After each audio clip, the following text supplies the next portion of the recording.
to 5 days గనక ఈ రోజు నుంచి అంటే ఈ వీడియో చేసిన తర్వాత 4 to 5 days తర్వాత ఎవరైనా మన యొక్క ఛానల్లో అంటే మన యొక్క అకాడమీలో సో టెస్ట్ సిరీస్ ఎన్రోల్ అవ్వాలి అనుకున్నా కూడా మీకైతే అవైలబుల్ గా అయితే ఉండదు. సో ఎందుకంటే we are closing our ECET 2025 test series for the year of 2025. ఓకేనా?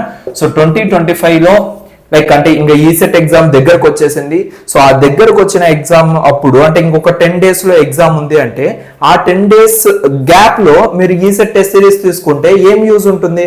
నేను ఎన్ని అయితే క్వశ్చన్స్ ప్రిపేర్ చేసి మీకు ప్రొవైడ్ చేశానో అన్ని క్వశ్చన్స్ ని మీరు అక్కడ ప్రిపేర్ అవ్వలేరు, ఎందుకంటే ఆ టైం అనేది మీకు సరిపోదు. ఓకేనా? సో ఇప్పుడు ఫర్ ఎగ్జాంపుల్ ఏం చెప్తానంటే నేను 1 లీటర్ వాటర్ బాటిల్లో 2 liters పట్టించాలంటే పట్టించగలుగుతారా? పట్టించలేరు. అప్ టు 1 లీటర్ మాత్రమే పట్టించగలుగుతారు. సో సేమ్ ఎగ్జాంపుల్ ఇక్కడ మీకైతే మన యొక్క అకాడమీ అనేది యూజ్ అవుతుంది. సో టోటల్ గా మీకు అట్లీస్ట్ మన టెస్ట్ సిరీస్ రాయాలి అంటే సో